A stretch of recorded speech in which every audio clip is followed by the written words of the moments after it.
आज हम जानेंगे क्लास 12 हिंदी अरो बुक से चैप्टर 4 का सारांश, जिसका शीर्षक है कैमरे में बंद अपाहिज, जिसके लेखक है रघुवीर सहाय जी, जो एनसीईआरटी बुक से लिया गया है, सीबीएसई पाठ्यक्रम पर आधारित है।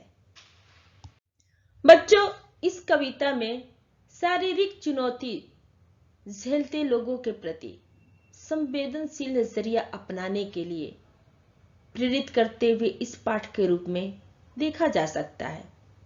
इसके लिए कवि ने दूर संवेदनहीनता को रेखांकित करने का तरीका अपनाया है। वो दिखलाते हैं कि किस कारण कल्पना जगाने के मकसद से शुरू हुआ कार्यक्रम कुर बन जाता है। बच्चों, इस पाठ की शुरुआत करने से पहले हम लेखक के जीवन परिचय को जानेंगे। लेखक रघुवीर सहाय जी समकालीन हिंदी कविता के संवेदनशील कवि हैं। इनका जन्म लखनऊ यानी उत्तर प्रदेश में सन 1929 में हुआ, यानी 1929 में हुआ। इनकी संपूर्ण शिक्षा लखनऊ में हुई। वहीं से इन्होंने अंग्रेजी साहित्य में एमए किया। प्रारंभ में ये पेशे से पत्रकार थे। इन्होंने प्रतीक अखबार में सहायक संपादक के रूप में काम किया। फिर ये आकाशवाणी के समाचार विभाग में रहे। फिर कुछ समय तक हैदराबाद से निकलने वाली पत्रिका कल्पना और उसके बाद दैनिक नवभारत टाइम्स तथा दिनमान से भी इनके संबंध रहे।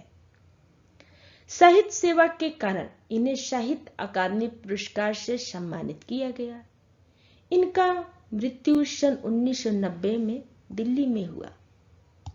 लेखक रघुवीर सहाय जी नई कविता के कवि हैं। इनकी कुछ आरंभिक कविताएं अयज्ञ द्वारा संपादित तथा दूसरा सप्तक 1935 में प्रकाशित हुआ। इनके महत्वपूर्ण काव्य संकलन है सीढ़ियों पर धूप में, आत्महत्या के विरुद्ध, हंसो हंसो जल्दी हंसो, लोग भूल गए हैं इत्यादि। काव्यगत रघुवीर सहाय जी ने अपने काव्य में आम आदमी की पीड़ा व्यक्त की है। ये साठोत्तरी काव्य लेखन के सशक्त, प्रगतिशील व चेतना संपन्न रचनाकार हैं। इन्होंने सड़क, चौराहा, दफ्तर, अखबार, संसद, बस, रेल और बाजार की बेलौस भाषा में कविता लिखी है। बच्चों, घर मोहल्ले के चरित्रों पर इन्होंने कविता लिखकर हमारी चेतना का अस्थायी नागरिक बनाया है।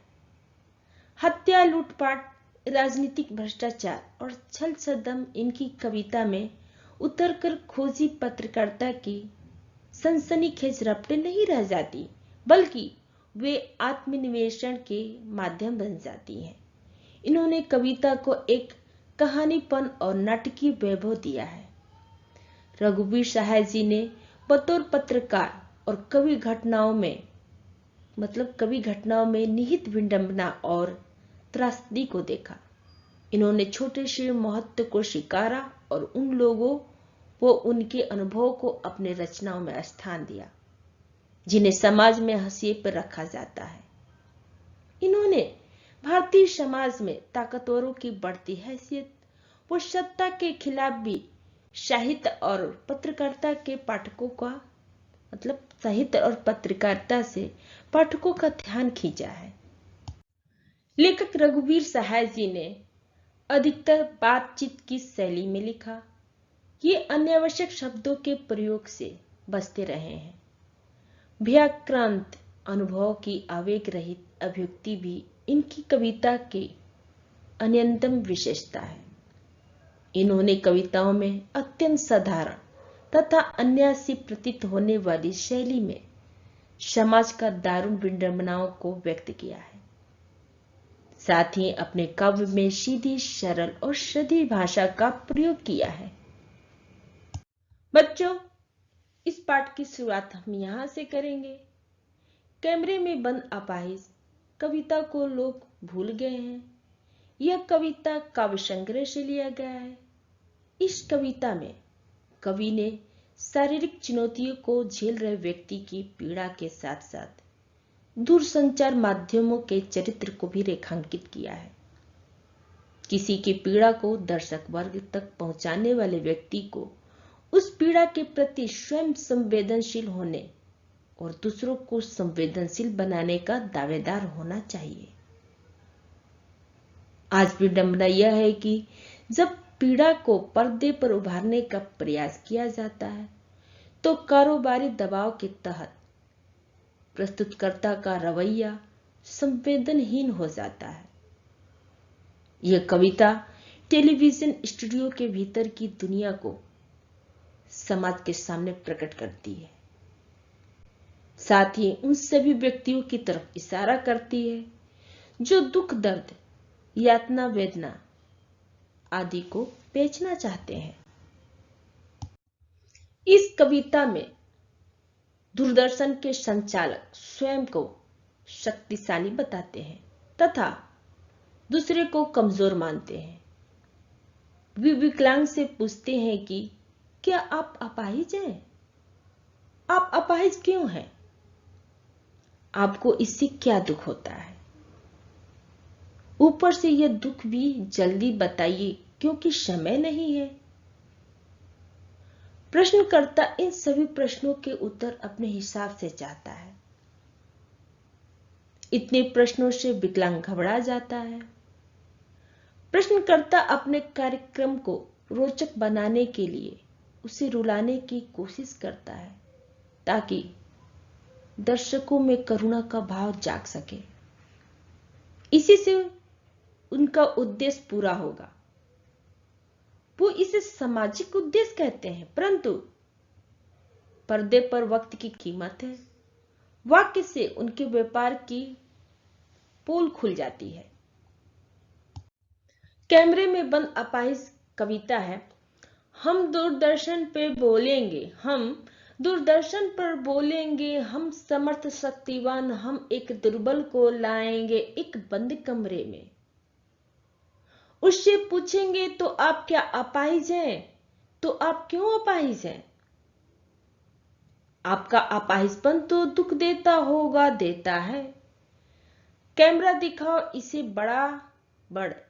हाँ तो बताइए आपका दुख क्या है? जल्दी बताइए, वो दुख बताइए, बता नहीं पाएगा। इस कविता का अर्थ हुआ। इस कविता में रचयिता रघुवीर सहाय जी हैं। इस कविता में कवि ने मीडिया की संवेदनहीनता का चित्रण किया है।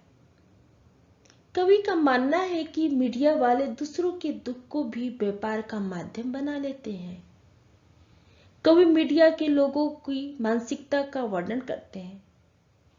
मीडिया के लोग स्वयं को समर्थ व शक्तिशाली मानते हैं।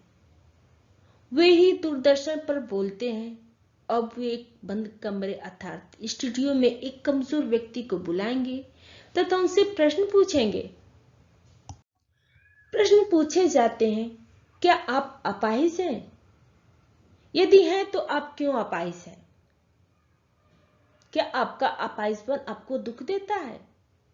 ये प्रश्न इतने बेतुके हैं कि अपाहिज उनका उत्तर नहीं दे पाएगा, जिसकी वजह से वो चुप रहेगा।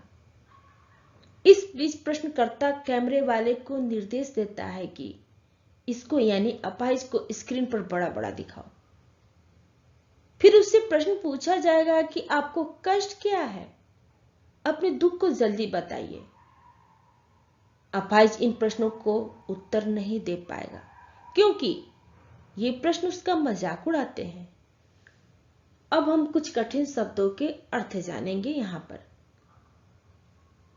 शब्द है समर्थ, इसका अर्थ हुआ सक्षम। शक्तिवान मतलब ताकतवर। दुर्बल मतलब कमजोर। अपाहिज मतलब अपंग, विकलांग। दुख मतलब कष्ट। कविता की अगली पंक्ति है, सोचिए, बताइए आपको अपाहिज होकर कैसा लगता है? कैसा यानी कैसा लगता है? हम खुद इशारे से बताएंगे कि क्या ऐसा। सोचिए, बताइए, थोड़ी कोशिश करिए, यह अवसर खो देंगे। आप जानते हैं कि कार्यक्रम रोचक बनाने के वास्ते हम पूछ पूछ कर उसको रुला देंगे, इंतजार करते हैं। आपको भी उसको रो पड़ने को करते हैं इंतजार। इस कविता का अर्थ हुआ कि इस कविता में कवि कहते हैं कि मीडिया के लोग अपाहिज से बेतुके सवाल करते हैं। वे अपाहिज से पूछते हैं कि अपाहिज होकर आपको कैसा लगता है। यह बात सोचकर बताइए। यदि वो नहीं बता पाता तो स्वयं ही उसका उत्तर देने की कोशिश करते हैं। वे इशारे करके बताते हैं कि क्या उन्हें ऐसा महसूस होता है। थोड़ा सोचकर और कोशिश करके बताइए। यदि आप इस समय नहीं बता पाएंगे तो सुनहरा अवसर खो देंगे। अपाहिज के पास इससे बढ़िया मौका नहीं हो सकता कि वो अपनी पीड़ा समाज के सामने रख सके।